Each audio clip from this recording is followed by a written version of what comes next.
welcome everyone to our Gruss lecture, which is the most important Jewish law event that happens at Penn every year. And this is our second year when we'll be having as our Gruss lecturer my good friend and colleague Chaim Saiman, who is a professor at the Villanova Law School, and who, as I mentioned for those of you who were here last time, that Chaim has the great distinction in Gruss professors of being distinguished both in general, secular, general studies type contract law, and also in Jewish law. And in fact, this semester he's teaching our basic contract law class to our first year students, in addition to the Talmudic law class that is traditionally taught by Gruss professors. He's currently working on a book to be published by the Princeton University Press, which is called Halakha, the Rabbinic Idea of Law. The lecture that he will give tonight is a preview of a chapter from the book, as were his lectures last year. The book argues that in rabbinic tradition, issues articulated by other cultures in terms of law, philosophy, ethics, politics, and theology take on a distinctly legal form of halakha. And his lecture tonight is going to take that on in its, you might say, most demanding case, the case of rabbinic codes. And so it gives me great pleasure to welcome Chaim and to welcome you, and I look forward to yet another stimulating lecture from Professor Saiman. Thank you.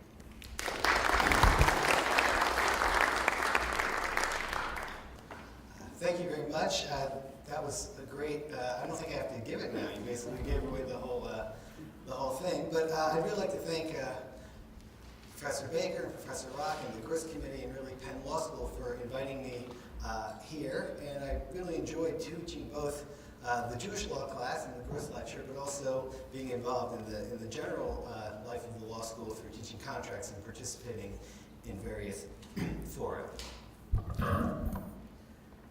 So I'd like to start by, as Professor Baker mentioned, this is a chapter from this book that I've been working on. And I'd like to start a little bit by reviewing or sort of putting this into context of what this book is about and what the general thesis is, and then sort of entering into the chapter that we're going to discuss, which I think I want to set up as being the hardest case for the thesis that I use in the book. Now, when we talk about halakha, it is almost universally translated as Jewish law. And there's a lot of good reasons for that translation, right? It's certainly Jewish, and anyone who's opened up anything about any halachic text or document is immediately, as lawyers, immediately understand it more, even if we don't understand the substance of what they're talking about, but it's clearly legal rules and distinctions and categories, things that are very familiar to the discussion and discourse of law. But when we think of it as Jewish law, the category that it probably goes with is American law, German law, French law, Japanese law, etc. By which we mean sort of the rules that govern a political community, right? The rules that structure society within a political community. And that is, a very basic definition of what we think of as law when we put it in that box. Now, I think when you think that way, there are three features of halakha that ought to at least give us pause about defining it as Jewish law. And I list them here, so I'll talk a little bit about each one. The first one is halakha and state. Now, if we think about the American legal system, right, it grows in importance and influence and sophistication together with the political community. So, this 18th and 19th century, people were very interested in European law, the law of the great European powers. Right? As America took predominance, American law became more important, more influential. And today, already in this law school, we teach classes in Chinese law, Islamic banking, Islamic finance, as those societies come to gain importance. And that sort of makes sense that the law is going to track the fortunes of the political community of whose laws it is. Halakha has an almost opposite or inverse relationship to that.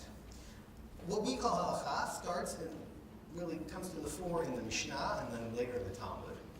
which come together, or certainly have their highlight, not in parallel with the political fortunes of the community, but the political community sort of gets destroyed with the temple in 70 CE and the end of what they call the Second Commonwealth. And it's really only after that that the Mishnah and the Talmudic project take off. So the first point here, we have a sort of inverse relationship between the political fortunes and the sort of rise and growth of the law that we don't see in other contexts. Somewhat related to this is a category of halakha that I call non-applied law, which sort of sounds like a contradiction, and maybe it is. And this is what we talked about last time, but this has a couple of different ways of coming about. First, a lot of the law in the Mishnah talks about institutions that don't exist at the time the Mishnah is coming together. Primarily the temple and everything related to that, and the Sanhedrin, the Jewish court system. So we've got a lot of legal articulation and elaboration about institutions that, at least at that moment, are not present. And many historians wonder whether the institutions as they existed in the past reflected the laws that the Mishnah is talking about. A second sort of thing that happened, and we'll talk about this in greater detail today, is that there are laws that have a very, very narrow band of application. They're qualified to such an extent that maybe they apply, but they apply in only very peculiar and minimal circumstances.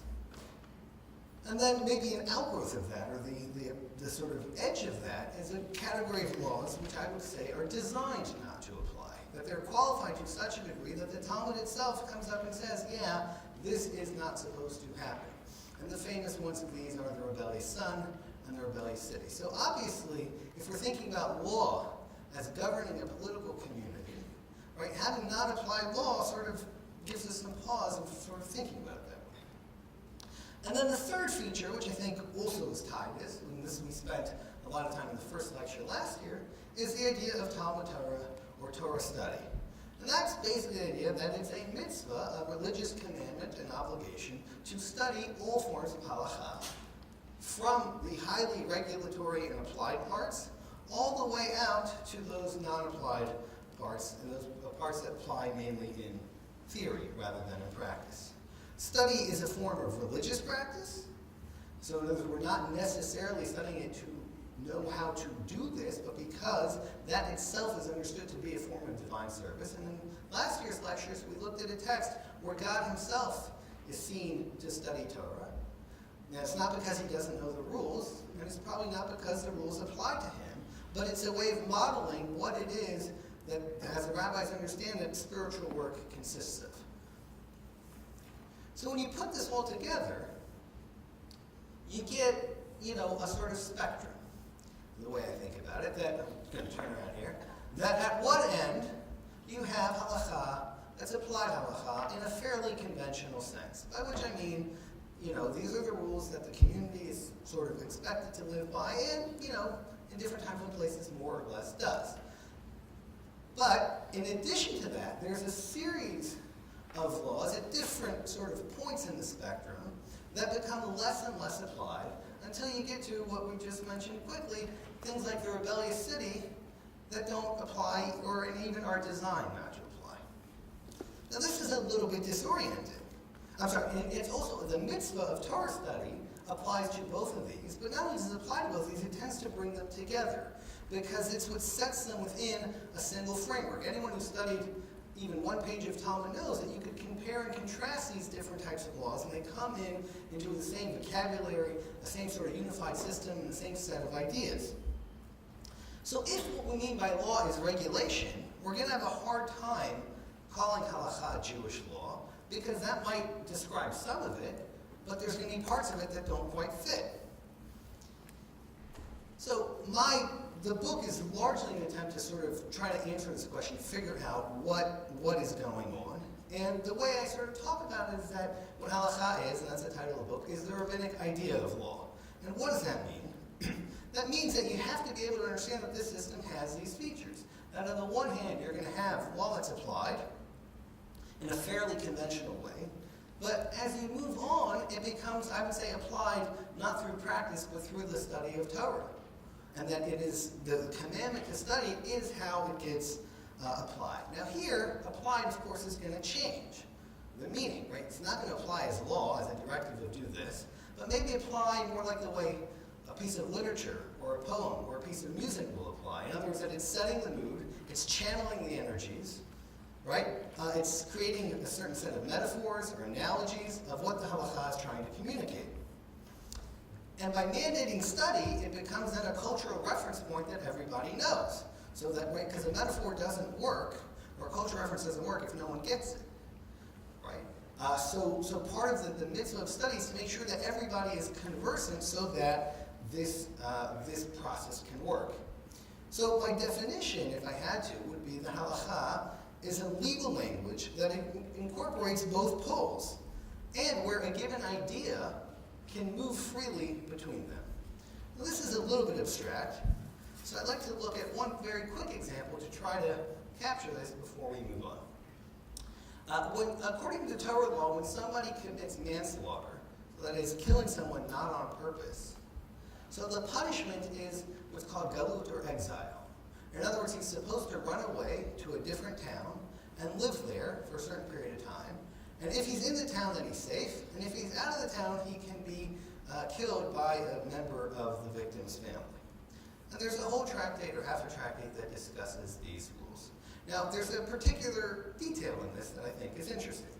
The Talmud teaches that if he's a yeshiva student, so in addition to him going, megalin rabo imo, they exile not only the guy, but also his rabbi, also his teacher. And that's the rules stated in the Talmud. Now, I think this is at least a species of non-applied law on a variety of levels. This regime of the city of refuge, the running away to the city, wasn't applicable in Talmudic times, and the degree to which it was applied historically is not certainly agreed upon, and any doubt that it was actually acted the way that the Talmud describes it. But even if we were to apply it, and we think, really, we're going to punish the rabbi and make him run away together with his student? Like, is that really going to happen? So I think here, this is the kind of thing where you're looking less at the law as terms of regulation and more what message and structure does it impart. If you think about it, to exile someone means you have to leave everything that's familiar to you. Right? You gotta leave your home, you gotta leave your community, you gotta leave your family, all that has to change, and you have to go somewhere else. But the Talmud's making a point that there's one thing that we should make sure remains stable, and that is what we might call a spiritual support network, right? Reflected in the rabbi. Now, I don't think that the point is that we literally handcuff the rabbi to the student and make them run away. And if you look in the way this is discussed in the commentaries, they wind up qualifying this so that it almost never actually gets applied, even in its theory. But rather, this is a way of sort of telling you an idea that though everything else will and should be unfamiliar, and that's the punishment, we ought not forget about this person and write him off, but we have to be very attuned to his spiritual well-being. And this is what I mean, or this is a little example of how the halakha can kind of move from the applied and the non-applied part. And I would say this one is applied through its study. Through understanding the details and the structure of the legal rules, we get what they're talking about. So that's by way of introduction. So tonight, I want to test this thesis, with what I think should be its hardest case. Because what I've said now, while some of the details might be, not agreed by all, basically is not all that controversial. Everybody knows that whatever the Talmud is, a sort of concise code of law, it's not. But the conventional view is that that might be true of the Talmud. But as we move to the codes, and we'll talk about what that means in a minute, it changes. In other words, the codes are where the Talmud gets winnowed down, and the halakha gets winnowed down, to those things that are discreetly and uniquely operable as law. To put it in terms of formal legal philosophy, the codes are the rule of recognition. They tell you that what's in the code is law, and the parts that are not might not be. That's the conventional wisdom. And if that's true, that might challenge my thesis, because you say, okay, maybe that's what halakha is in the Talmud, but certainly by the time we get to the codes, it's changed. Now, I'd like to challenge this conventional wisdom by using three sets of examples. And my argument basically is that this sort of ideal of halakha as embodied in Torah study is so strongly rooted within the Halakhic tradition, and so part of its architecture and fabric that even in the place where we're trying most to construct halakha as applied in conventional law, we cannot escape this. Now, to be clear, I'm not claiming that the codes in the Talmud are the same. Clearly, the codes hover at the applied sort of section of this spectrum. But yet, what I'd like to show or argue is that rather than challenge my thesis, the codes actually prove it, because even try as hard as we try to get it to be code-like law in an applied and confined sense, it just doesn't quite work. So the last bit of introduction, as I said, I talked a little about who I mean by the codes and what I mean by codes. So the two codes we'll be talking about, or the two works we'll be talking about, are Rav Yaakov Barash's Arba Turim, known as the Torah, written in Spain in the early 1300s, and then Rabbi Yosef Karo's Shulchan Aruch, written in Israel in the mid-1500s. These have come to be known as the codes. Now, they're not really codes, at least the way modern lawyers would use the term. When we think about the Federal Bankruptcy Code, or the Uniform Commercial Code, or the German Code, right? Their authority comes from the fact that the legislative body, or the relevant political body, passed it, right? That's why it's the law, right? The Halakhic codes are not like that. No such body exists, certainly not in post-Talmudic times. So they're a lot more like restatements. We have with us a author of an upcoming restatement, which is that it's a sort of synthesis of the existing material, put in code-like form, but ultimately its authority comes from the degree to which it gets accepted. So the code's authority, right, it was written by single people, single individual geniuses, but singles nonetheless, and its authority came from the fact that subsequent rabbis and scholars and halachas sort of accepted it as the code.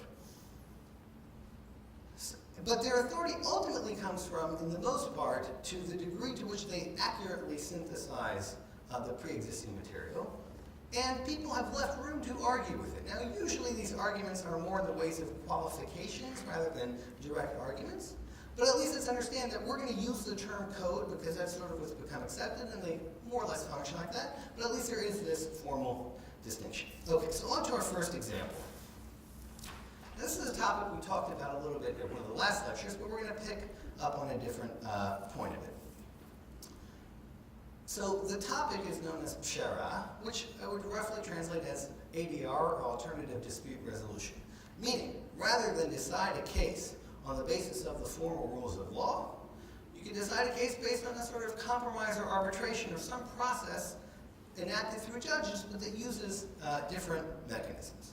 Now, the Talmudic rule, or conclusion to this discussion, says that the judge should or must offer the litigants the option, when they come before him to a case, the option of either proceeding based on the rules of law, but should offer pshara as well, and maybe should push pshara, that pshara should be favored. And that is more or less the conclusion in the Talmud. Because that's the Talmudic conclusion, it's not surprising that that works itself into the codes. But what is more surprising is an addition that is found both in the Torah and in short form in the Shulchan Aruch that I'd like to look at.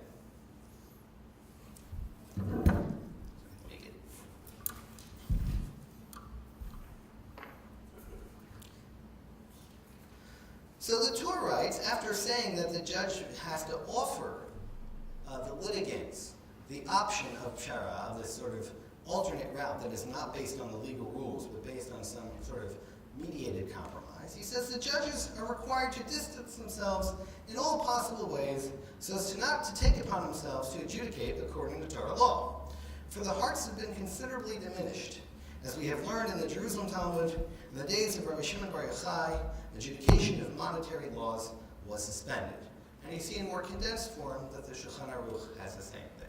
Now, if you think about it, this is a kind of shocking statement. And it's shocking both ways, both forward-looking and backward-looking. Let's look a little bit back. In other words, how is the Torah describing the practice of civil law adjudication in the Talmud? So he says, already from the days of Rabbi Shimon Bar Yochai, they're not really, or they shouldn't be, or maybe they're not judging cases according to the formal Talmudic halakha. Now, Rabbi Shimon Bar Yochai lives quite early in the sort of rabbinic process. He's a generation or two before the dissemination of the Mishnah. So if this is right, what it means is that much of the Mishnah and all of the Talmud is not an exercise in doing applied law, but it's exercise in Talmud Torah, right, in the sort of religious experience of studying law that should not be applied. Now, I don't think he means this literally. I'm almost sure he doesn't mean this literally. But I would say the fact that in the code, his image of halakha is not shaken, and that he chooses to include this, because this line is not the Talmud, so he's not forced to, but he sort of chooses to bring it in, shows that there's some element of this idea of law, or I would say halakha embodied in its Torah study element, that is underlying or underwriting his own understanding of the code going back. Now, I think this also has a forward-looking point. Right? So that's in terms of how Tur sees the Mishnah and the Talmud. But let's think about how Tur thinks about his own project. Right? This is in chapter 12 of the sort of civil law section, which has 430-something chapters. So here we are right at the beginning of the law code, and basically says, hey, whatever you do, don't follow the rules listed herein. Right? So that's a pretty bizarre opening for a law code. Now, he thinks, right, this is his life's work. The Torah and the Shulchan Aruch think that these laws were given to Moses at Sinai, are the sort of core and the heart of the halachic enterprise. And yet, he's willing to say that maybe all that exists in a certain realm to be studied, even to be codified, even in a law code, but that doesn't contradict the fact that he says maybe better not use them. The later commentators explain that the problem is the law might be too holy. In other words, if you use the law, you might get it wrong. Right? The judge might decide it incorrectly. If you decide incorrectly, that's a sin. You don't want to do that. So better decide it on this alternate path that won't lead you down that. So think about what it means for a code to begin this way. And this is what I would say. Now, again, I don't think he means it literally. Right? He cites hundreds and thousands of cases where the law's applied, the Torah law's applied, response to where it's applied. I'm not sure he means this literally. But I think it's worth saying that right in the beginning, he's sort of alluding to the dual functions of halakha. So the fact on the one hand, it is a code and a regulatory device, but on the other hand, it has this other dimension, and that other dimension is strong enough that he can even recommend not applying it in practice. So that's example number one. Second example is going to come from a different section of the code and a different section of the law. And I have to say that I studied these laws with a good friend who is fortunately here in the audience. So this has to do with commerce between Jews and non-Jews, or what they call idolaters, but we're just going to call them non-Jews. That's the way it works. I'll try to say idolaters, but I might slip. Okay, so between Jews and idolaters, in the days preceding idolatrous holidays. And what the Talmud teaches is that the business practices are to be curtailed between these two groups of people.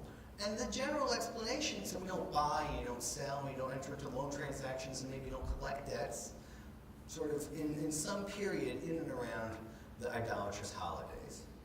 And the explanation for this is, well, if the business deal goes well, the generally accepted explanation is if the business deal goes well, the idolater is going to go to this idolatrous temple and praise his God for the successful deal. And we want to make sure that a Jew is not even the sort of, we might call the opposite of proximate cause, the unproximate cause of this sort of form of idol worship. Now this becomes codified in the code, and the intellectual work in these sections, and there's a bunch of them that have the pattern we're going to describe here, is about citing the Talmud and the medieval opinions that sort of go back and forth and that shape the scope of this law. But then it ends with somewhat surprising language. So we have to imagine that the way this section works is that it cites the laws, it discusses them in a way that's very common to what the Torah does in every other section, and then ends with the following not so common language. And he says, however, in these days, all is permitted. All the restrictions on commerce that were just discussed are permitted. For they, meaning the non-Jews and idolaters, do not really engage in foreign worship, and do not go to the houses of worship to praise their God. And though they donate money to their priests, one is permitted to lend them money, since the priests do not use this money for sacral purposes, but to consume the money on food and drink. Moreover, since the majority of our livelihood is dependent on them, and we engage with them in commerce the rest of the year, if we would refrain during the holiday period, they would show animosity towards us, and thus it is permitted. Now, we could probably give a whole lecture just unpacking this, but we won't. Right, so there's some obvious, I would say, counterfactual claims about non-Jewish religiosity, which is done in service of sort of finding a way to permit this activity. But I'd like to focus on a slightly different element here, which is, how does this wind up in the code? Remember that the opening sections all codify the law straight up, right? They told you what the rules are. And then there's like a pause and says, by the way, these rules aren't actually applied in practice. So I think the first thing we can say that's pretty clear, and the same structure is in the Shulchan Aruch too. The first thing is clear that he's not just codifying the law, because if he was just codifying the law, he would just say this, or leave it out entirely. Just as he leaves out the laws of the temple, and just as he leaves out the law of the sacrifices, and just as, when it comes to the laws that depend on the agricultural cycles in Israel, he says, we don't do this. Right? But that's not the way this is structured. This is structured where all the analytical work is sort of put out there in front, and then you get this sort of clause that changes the whole thing. Now, we might be tempted to say that maybe this isn't so strange. Anyone who's open to treatise on a topic, a modern treatise, knows that they often begin with the history and background section. So if you open a contracts treatise, you start learning about debt, covenant under seal, and all these things that nobody understands. Or if you open an intellectual property treatise, you're going to start with the Statute of Anne, right? So maybe this is not so uncommon. But I'd like to point out how it's quite different. In a modern code, first of all, the intellectual work is done in not the history and background section, but in the contemporary law section. And therefore, these things are usually hived off behind footnotes, or introductions, or reporter's notes, or a history and background section. Now, there's some way to tell you that this is the sort of run-up that might give you context for what the law is, but these aren't the legal rules. Now, in the Torah, it's sort of the opposite. The analytical work is all on the front end, the laws of the Talmud and how they're explained in the earlier commentaries. It's just after that analysis, he shifts to a much more declarative statement and says, but we don't do this. But I think there's another more profound difference. Torah in no way sees the laws that are not being applied as legal history. In other words, he doesn't think that there's some old law that's been superseded. Rather, I think what you see here is putting side by side the two definitions of halakha. Right? The opening section is the halakha that is sort of expressed in its ideal form and as a sort of studied reality. And then after that, he's sort of transitioning into the halakha as the rules that actually are binding. And what you see is that even in the code, he seems far more intellectually invested in the law and its sort of Talmudic ideal that is studied than in the rules of practice, which are like this throwaway line that, okay, yeah, but that doesn't really apply right now.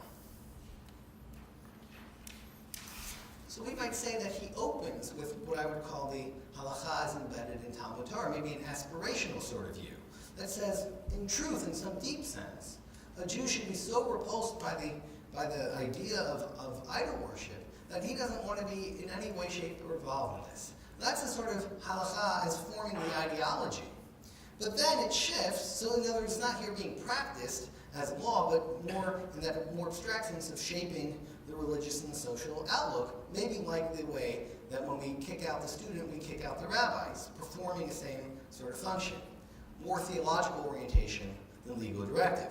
But then he transitions into looking at halakha as a regulatory device in the more immediate sense. And here we got to take into account the sort of economic and practical realities to say, maybe we're not going to apply this in this way. So we see here, what I like about this section is that within one code section, you see almost the two definitions of halakha get put up side by side. So we'll go now to the third example, which has to do with secure transactions, or in other words, the laws of debt collection. Now, this example is going to be different in two ways. First, in the first two examples, we looked at cases where the line between the two was explicit. That there's a clear break between the halakha that is a sort of studied ideal and the halakha that's practiced. Or between, right, the what we should do is decide these cases based on pshara, this sort of non-formally legal way, and the legal rules set up. So there's a bright line between them. Now that happens in the codes, but I wouldn't say it's extraordinarily common. What we're going to look at now is a more subtle distinction, but far more pervasive. And that's where they're going to sort of blend together, where that line between applied and non-applied is going to be very hard to define and to put your finger on, and it's largely going to depend on how you're defining applied versus not applied. And what I want to show is that the codes spend quite a bit of time talking about laws that apply in only the thinnest sense of the word, and sometimes even at the expense of talking about the rules that are actually governed, in this case, the commercial relationships. And the other thing we're going to do is we're going to switch from looking at the codes in the sense of the words that the two authors, Rabbi Joseph Caro and Rabbi Yaakov Barasher, wrote, to the codes as they've come to be seen in the Halakhic community, which is together with this entire network of commentaries that surround it. We'll take a look at some pictures even of what that looks like. So first we need a little bit of background about how debtor-creditor law works in the Talmud. And this is based on verses in the Torah, both in Exodus and in Deuteronomy. So one rule is that if the debtor lacks funds, the creditor can't pressure him. Another rule is that the creditor has an obligation to avoid the debtor in public. The Talmud records that if someone owes you money, you cross the street so as to not encounter them because you don't want to get them anxious about the fact that they can't pay. Further, interactions between creditor and debtor, they're not allowed to engage each other, but it's always mediated through a court-appointed agent. And even this court-appointed agent is not allowed to enter the debtor's home to seize property, as security, to satisfy the outstanding debt. And even there, the agent may not take items used for sustenance, which at least in its preliminary interpretation seems to mean the tools of trade. In other words, if the point is to try to get him to pay the money back, don't take away the very things he uses to make money. So this, I would say, is a very pro-debtor regime that almost seems unrealistic. So that's the law of the Talmud as codified. But then, of course, it gets a little more complicated. And we're going to see a process through which the scope of these laws are restricted to the point where we have to wonder when and how they apply. So this I will call debt collection law as practice. So first of all, one move that is made in the codes is that all these regulations only apply if other assets are available. So if the guy's got a cow, or whatever it is, bank accounts, then you got to go there first, right? And then, but that's when it applies. But if he doesn't, and you need to pressure him to pay, well, then you're allowed to. The second thing that happens in this class of items used for sustenance, and it's picking up on a word in the Torah itself. So the presumed meaning is that this means tools of trade. In other words, the things you use to make your money. But then that gets constricted to mean basically things you eat with.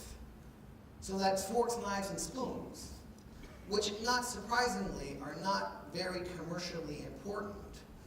And you're not going to get a lot of debt satisfaction there. You could dramatize it to say that, the blacksmith's forge tongs are fair game, but his salad tongs are not. But of course, right, the tools of trade are going to be far more valuable than the end-use kitchenware. The other limitation that happens is that, okay, all this is true if we think the debtor is being on the up and up. But as soon as we think the debtor is hiding assets, we can engage in some pretty intense mechanisms to try to get payment out of him. And he can be imprisoned, as we'll see, and even beaten until his life departs. So we might conclude here that these laws about debtor-creditor, right, they apply. It's hard to say that they don't. but they apply in a relatively thin manner. In other words, everybody would agree that if a creditor enters a solvent debtor's home and takes the knife out of his hand as he's eating dinner, that would be a very grave violation of a number of biblical prohibitions that are designed to protect the debtor. But as we've seen, the codes read the rules to cover an increasingly small range of commercially insignificant cases. Now this happens again and again and again throughout the codes, this sort of move, such that there's almost a systematic bias that they incorporate a lot of laws because they want to be express a lot of fidelity to the Talmudic structure, but they wind up systematically incorporating a lot of laws that apply, but in a rather thin sense. But what this means is that those types of laws take up a lot of prominence and real estate in the codes. Now, so far, as I said, we've been talking about the codes, i.e., the works written by Rabbi Yosef Karo and by the Torah. What we're going to see now is how this process sort of doubles on itself as we define the codes, not as the text written by these authors, but as the sum total of commentaries that sort of have come to surround it. I think we can look at this graphically. This is the Shulchan Aruch, the Code of Jewish Law, in its first publication in Venice in the mid-1500s. And what you see here, I can't read it, of course, but this is the text, and it's already here with the comments of there's one gloss here, the comments of the Ramah. They've always been published together. But as you can see, this sort of looks like a law code. These are the different chapter headings, and these are the different rules, and it sort of states very flat, direct statements, right? Very much like a modern-day restatement or something like that. And in this point, we've seen the entire wealth of Talmudic material condensed and compressed into fairly direct black-letter rules of law. This is as close as you're going to get. Now, most of you know that this is not the way the current page looks. Right? This is a much more typical way it's been printed since about the 1850s. So in the middle here, you have relatively little amount of the text of the code itself, and then all this stuff on the side, and this is a page where there's even relatively a lot. Many will know that sometimes you get only a line or two. All sort of crowding it out, almost fighting for real estate as to what's going on. Now these commentaries tend to be much less code-like. They're much more discursive, much more analytical. They're sort of undoing the neatness that the code did by sort of simply telling you the black letter law, and in some sense are much more Talmudic. They raise questions, they give answers, they go back, they go forth. They kind of think of it as undoing the work that the code spent several hundred years trying to do. Now, I want to look at, back to our discussion, as to what's on, and this is not the page we're doing, but sort of what type of issues come up there, and how do they relate to the law's practice versus the law's study. Now, there's been a lot of good historical work done on commercial lending practices in the time period that these are written, basically the 17th and 18th century in Poland. And Jews were very engaged in money lending, and therefore questions of debt and debt collection were very important. And not only that, there were a number of communal enactments, we can think of them as sort of legislative acts, that came to sort of augment and supplement the Talmudic rules. So let's take an example. Under Talmudic law, if you're bankrupt, right, in other words, I owe more money than I have, you come to the court, you put all your assets on the table, they let you keep a little bit for a homestead, the rest goes to the creditors, and you're done. You're not punished.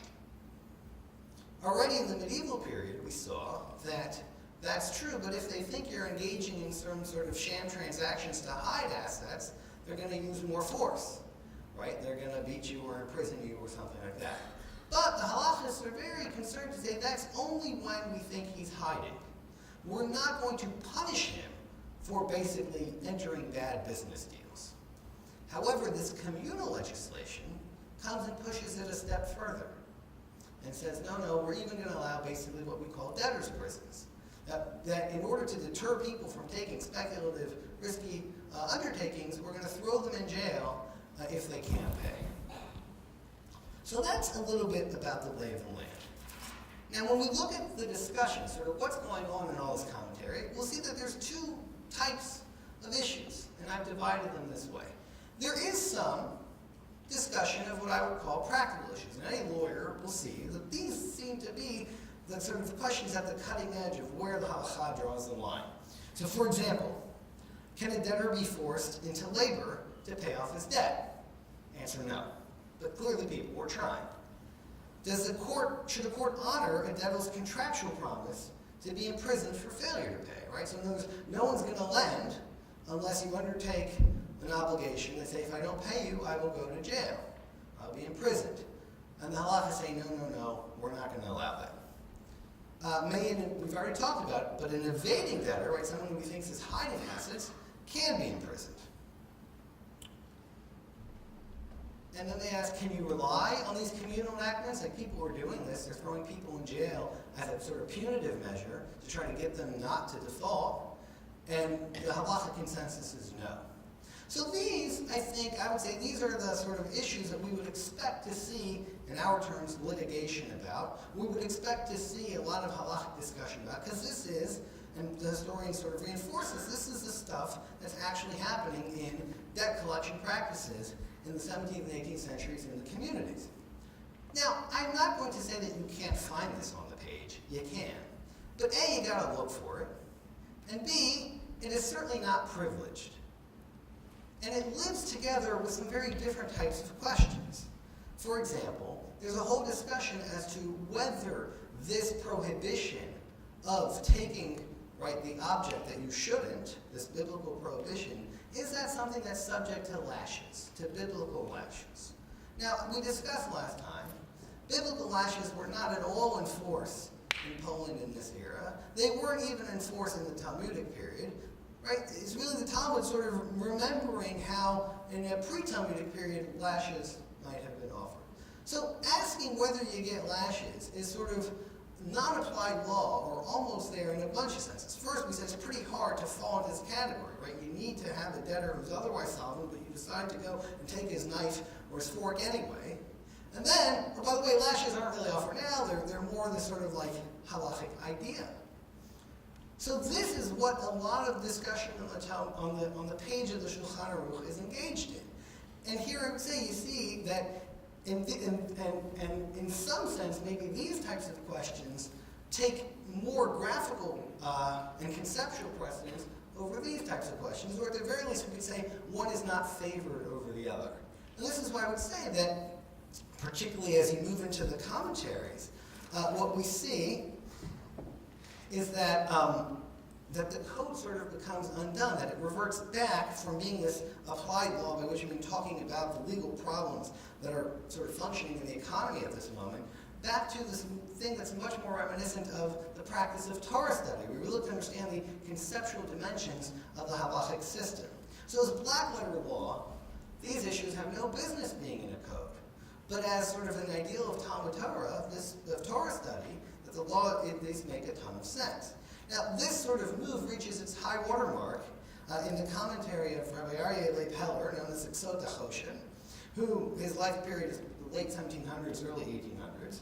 And he writes something that is formally structured as a commentary on the Shulchan Aruch, and is printed on the bottom of the page. It usually shows up right around here. And he is sort of extreme on this. So he's very uninterested in the questions of the communal legislation and the questions of the debtor imprisonment and the various contractual devices that are being used, sort of the stuff that's going on. His question is very different, and much more, in some sense, much more reminiscent of the Talmud itself. And it's almost a quasi-philosophical question. He says, look, what do we have here? We have a piece of property that's taken in violation of Torah law. So let's say, in violation of Torah law, I come and I take your fork from you as you're eating.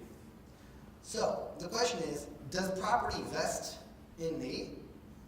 Or, since I've violated Torah law, it's as if I've stolen it from you. In other words, what's the right way to think about this? Is this like breaking into your house and taking something?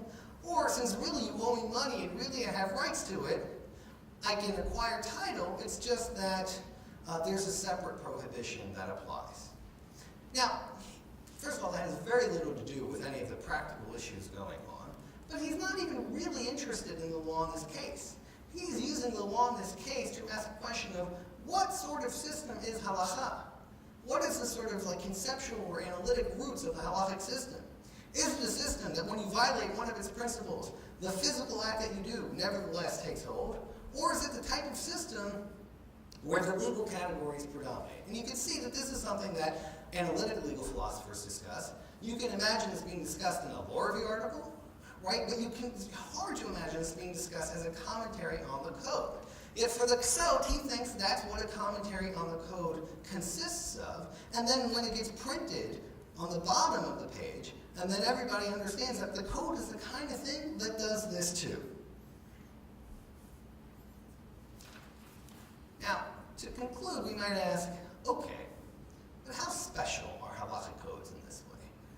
We all know Roscoe Pound, about 100 years ago, put his finger on a problem known as the law in the books and the law in action problem. And if you open, for example, a criminal procedure treatise, you'll see all sorts of discussion of the warrant court rights that criminal defendants have. But everybody knows that in reality, 90% of cases are plea bargained, so that this law really has very little actuality to it, right? And that's a feature, maybe not just of the halakhic codes, but just a feature of legal literature anyway. Now, I think the answer is a little bit, but I think the halakhic codes are different, and here's why. First, the goal of a good treatise will be to shrink that gap, right? As you look at successive generations of the treatise, they will point to this more and more. And already the modern treatises really are about plea bargaining with the law in the background. Where I teach contracts, and 100 years ago, consideration or property, the rule against perpetuities, were these huge issues in the case books and in the treatises. But with every succeeding edition, they take up less and less space, and attention and energy tends to be focused on those issues that are at the cutting edge of practice. So if we look at the trend line, the goal at least is to reduce this. I think when we look at the halakhic codes, there's a way in which the trend line is the opposite. Because as the law becomes less functional, it becomes more of what we might call an objective Torah study. It's venerated not as a code, but as part of the halakhic tradition, and therefore it's studied and commented on. So an example of this is the laws of kinyanim, or transactions. In other words, what makes a transaction binding in Jewish law? This takes up a lot of space in the Talmud and a lot of space in the codes. And there's all sorts of very particular rules. Now, over time, these rules became less and less important because the practice was, well, whatever sort of customs of the marketplace. So if people shake hands and that's a transaction, that'll be a transaction in Jewish law. If you sign on the bottom and that's a sort of sign a binding intent, that'll work in Jewish law. So these rules became less and less important as a matter of functional governing law, but at the same time they increased in importance as an object of Torah study because these are very connected to things that people often study in yeshiva. And therefore the codes became like another Talmudic commentator, another source for understanding how the various parts of the Talmud will work. So to conclude, I want to sort of try to summarize this and say what I am and I'm not saying. I'm not saying that there's no applied halakha in the codes. Not at all. There's plenty of it. I'm also not saying that the codes are just like the Talmud. Clearly, if we look at our spectrum, the codes are going to sit in this more applied section.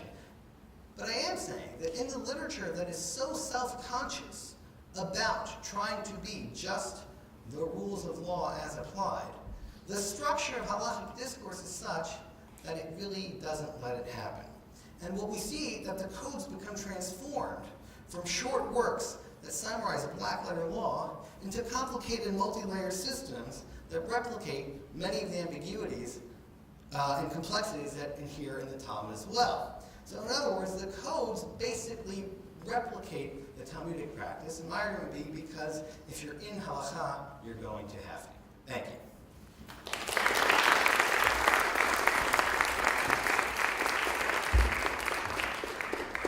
So for those who don't know, the tradition here is that I'll field the questions and Chaim will answer them. And the Chaim Saiman tradition is that we start with 10 minutes of questions that are only students, because we know that the long-winded non-students will otherwise crowd them out. Oh, right. And please, when you ask a question, swivel the mic, as I teach in this class, so I swivel the mic and press the button, and the green light will go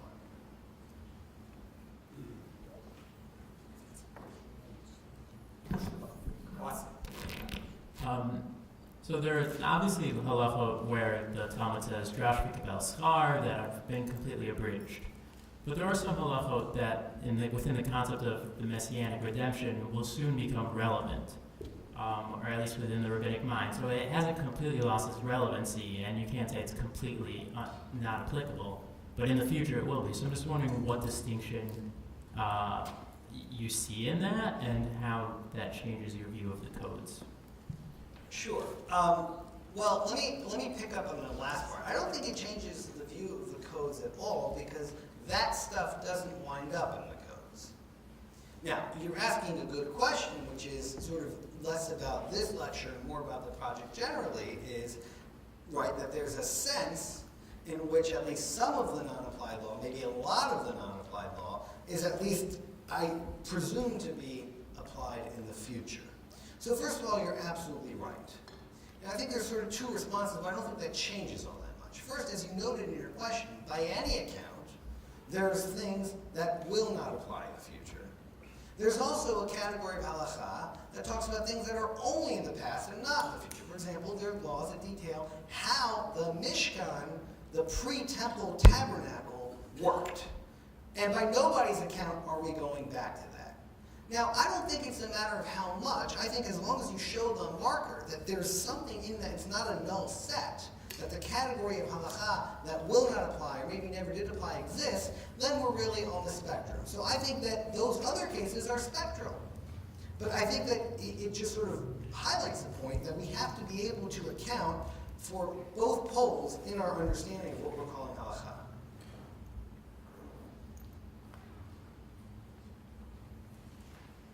Set to a high standard. Any more students? You raise your hands and mic. Okay.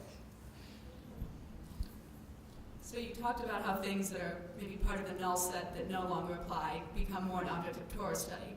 How do you think this applies in the context of laws that are sort of now enforced by community standards or by religious expectation, as opposed to a Jewish legal structure that could enforce the rules?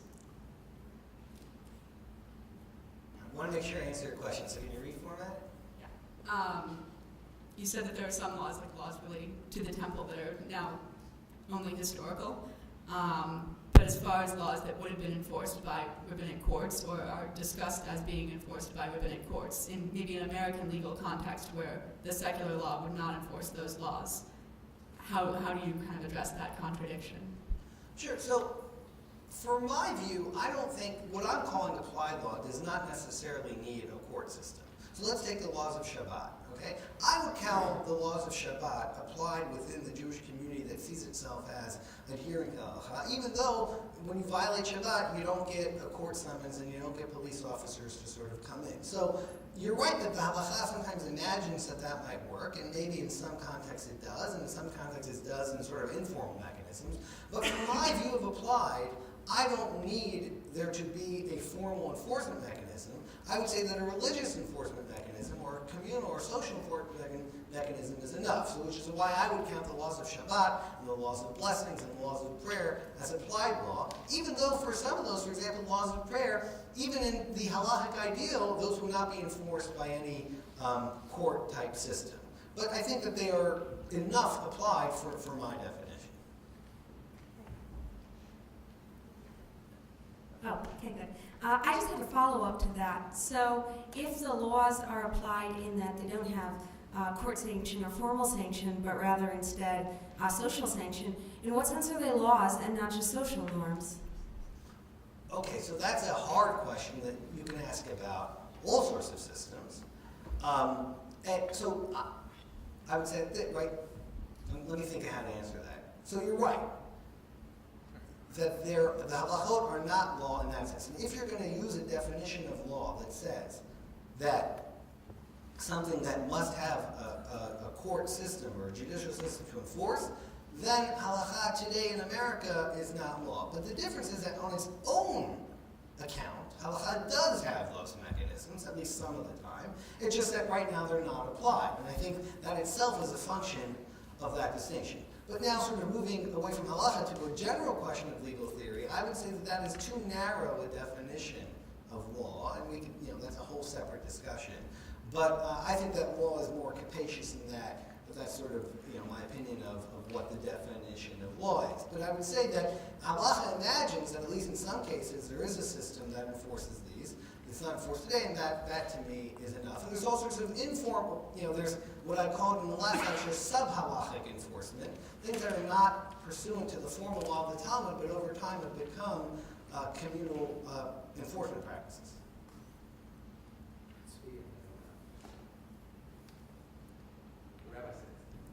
All good now. This might be more of an observation rather than a question, but I'll share if you have any if it spurs anything, feel free to share. I'd love to hear from you on this point as well, which is that to me it seems that it's clear what you described is correct, which is that the Talmudic project and the project of the codes is this more somewhat Talmud Torah theoretical project. And to me the fascinating question is, do we view that as an ideal, or do we view that as sort of an unfortunate outgrowth, consequence of the destruction of the Commonwealth? And so, to me, the fascinating question becomes, so what do we do nowadays that there is not a full-fledged Commonwealth, but with the restoration of Jewish autonomy in the land of Israel? And the question is, so do we now have the opportunity to move away from this unfortunately theoretical model of law to a more practical, applicable model? Or do we say that, no, this is an ideal, that actually there are renewed opportunities for an extension of this project in new circumstances with new realities in the state of Israel? And that's sort of the project of Chief Rabbi Cook. Chief Rabbi Cook, who passes in 1935 and sees the flowering of the redemption, his perspective, he says, you know what? Forget the Babylonian project. We now have the Jerusalem project. And that's what the Jerusalem Talmud was to begin with. And so now we can sort of restore that ideal. So I just think that that's sort of a question that emerges from your analysis in two different roads that stand before us. So I think that's a very good observation. My sense is that that tension is hardwired all the way back. In other words, you can probably see it already within the Talmud, this question, right? The Talmud itself records, as you know, a sort of view that the Talmud is an unfortunate project. So I would say that's a very Maimonidean view, who thought that halakha, its ideal, is the Maimonides code. I mean, he basically said that is halakha, right? And there it's a very structured, organized, code-like system. I would say that the Tosafists would take deep disagreement with that and say that if you gut the kind of Talmudic process out of it, you don't have a whole lot left. So the first observation is that I think that tension, and I would say it's almost necessary in the type of project halakha is, that as soon as you have this spectrum, right, within the laws themselves, some of which are seem to be meant to be applied when stated and some not, you're inevitably going to kind of replicate that on down. And it doesn't at all surprise me that in the modern era. The other observation I make about the modern era and the sort of restorative project is that I think that one can be led to a mistake. That there's a very fine line and hard balance here of what it means for these things to apply. So if we go back to our student who's being exiled, right, and then you'd have to schlep the rabbi with him for basically the punishment of having a bad student. Right? I think it would be deeply unfortunate if that became codified in law, literally, where you'd have armed members of the states come and do that. I think that'd be missing the point. But I would say a cost of this way of thinking is that line is going to be blurry. And that's sort of just, but I would say it's a hardwired tension into this way of doing things. Okay. In your discussion of the commentaries on the codes, you stressed the idea that they move in the direction of not apply law. They have a kind of Talmudic give and take questions and answers, attempts to clarify or distinguish between different legal categories. But yet, the other hand, some historians in halakha mention the importance of these commentaries as summarizing a period of development of response to literature which involves actual practical application of halakha. So don't we see in these commentaries kind of a coexistence of non-applied law alongside of very applied law? So I agree with that completely. So it's sort of what I was trying to do in this slide, right? So this first batch, which appear in these commentaries, are exactly that. They're summarizing and citing respond to the deal with, I would say, the cutting edge of halakhic practice at the time. My point is that that's not all that's happening, that you have to understand there's other things happening, and I would say that replicates the Talmud itself. The Talmud also has discussions that seem to be at the cutting edge of applied law, but also has these discussions that go the other way. And my view is that that spectrum that we sort of started with exists not only in the Talmud, but here too. So I agree completely, and I don't at all want to be taken to say that this first category of cases or of questions and sort of similar and don't appear. I just want to say I don't think that that's the only thing that appears. To what extent do you think the inclusion of the historical process in the Jewish codification of law is an outcome in the Jewish codes of law is an outcome of the fear of, I guess, chidush and not wanting to not be progressive, but not wanting to deviate from tradition, as opposed to modern law where we're happy to be moving forward and happy to show progress. Okay, so I'll just restate the question. The question is a good one, which is, to what extent is a lot of this process driven by the fact that there's a fear or sort of beyond the rules of the jurisprudential system to slough away the old law. So you constantly have to fit things into pre-existing categories and doctrines. Is that?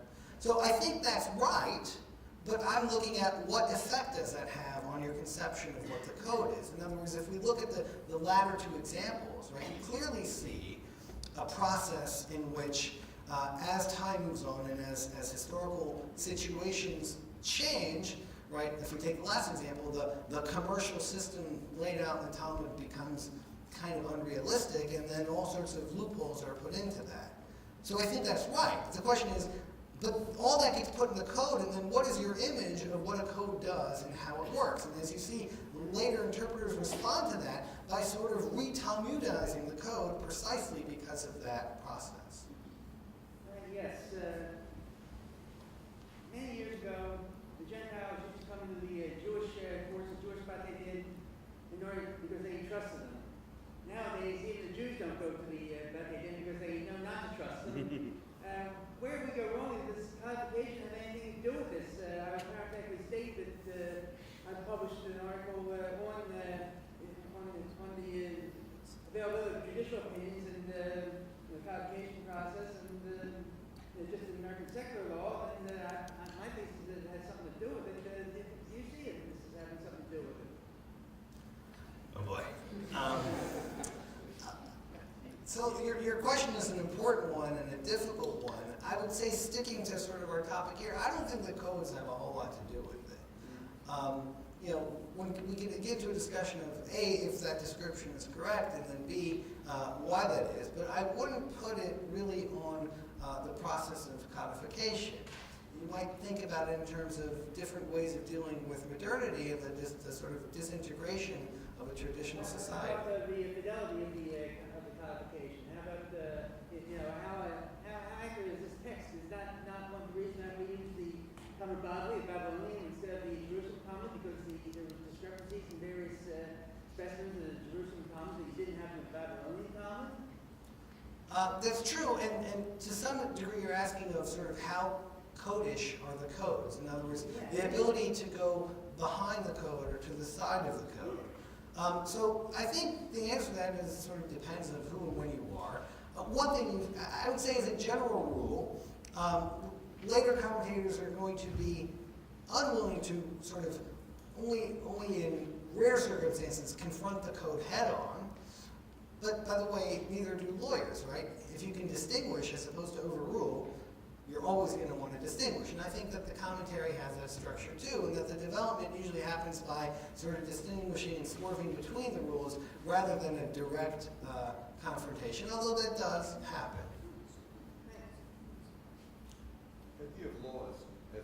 The idea of laws as teachers for society is something that. So can you speak into the mic? The idea of laws as an instrument for teaching society is something that's not at all unique to the Jews.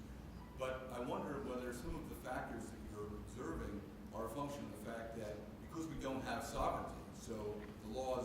can't be enforced in the same way that they could be in America or the Greeks when the Greeks were the Greeks. That all we have is Talmud Torah, and so the codes have to be used as an instructional mechanism in a way that wouldn't be necessary if people actually were being, if the law were, you know, an Austin command of the sovereign, people were actually being told you have to do this and learning that. Okay, so I would say this is a variation of what Rabbi Sinansky asked and what was asked over here. So my first response is maybe, but in other words, if before we ask why, let's understand what is. And what is a system, I think, is what I have described. So I would say first it's important to me to understand the nature of these texts and what to do with them. And I think for that, we want to think about this.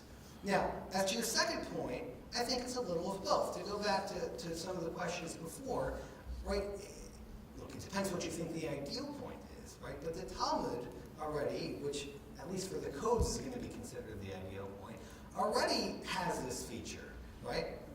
Not necessarily. I mean, lots of people, including the Rambam, thought the Talmud was a morass of disorganized things, and if you really want to know what's going on, you should look somewhere else. To his work. That's right, but he's also codifying things that he doesn't expect to happen, right? He codifies the law of the rebellious son and the law of the rebellious seed. So even in its, and that's why I think that it's important, even though those don't take up a ton of space, I think they take up a lot of conceptual space because your understanding of halakha has to encompass those elements, right? And he will codify the law of how, you know, how when Moses stood on Mount Gerizim, which language, right, there's a whole discussion in Talmud of which language different things were said. And that, for him, is also halakha, though its forward-looking regulatory impact is none at all. Okay, but he also has 4 Proctor on Aristotle. Is that halakha too? And this is our last question asked to our first professor, Saiman, after 2 years of residence or partner residence. Oh boy. Oh my gosh, last question, isn't it? You said at the beginning of the talk that it's sort of heavy lifting, and that this is not kind of the best case of your thesis, and it's maybe the hardest case. So the comment and then question. And the comment is that I think the presentation as a whole isn't really being fair to Caro, who's making a very, very concerted effort to be practical and to leave out things that are not practical, and he leaves out a bunch of stuff, which, for that very reason, and takes a certain amount of flack for it on that very account. And you found, what you found is that there's a minority of material.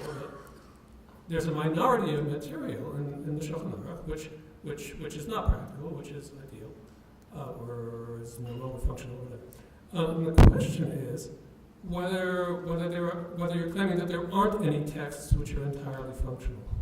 That Judaism doesn't include any such texts, or can't include any such texts. Sure. So those are good questions. I would say, first, let me answer it in 2 ways. First, if we're talking about definitionally, right, I think even one already tells you that you can't treat this as a code, or at least you always have to ask that question. But your point, I think you're right. I think Rabbi Yosef Karo, when he writes the Shulchan Aruch, that's his intention. And I think the subsequent development shows that no one will let him do it.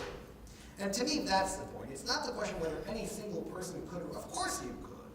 Of course you could, and many have. But what we see, if we look at the tradition as a whole, is that they tend not to stay that way. And I think the reason they tend not to stay that way is that this other definition of halakha is always underneath. And eventually, and that's why I love the page, right? It's fighting. It's fighting for real estate, and it's kind of losing. So the answer is yes.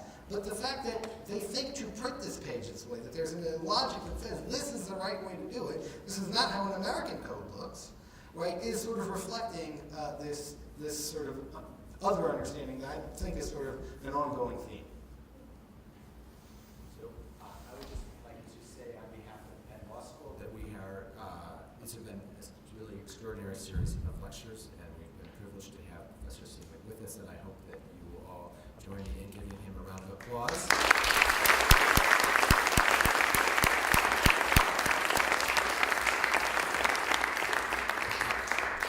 And I invite you to join us in the reception, which will be held in the hall outside.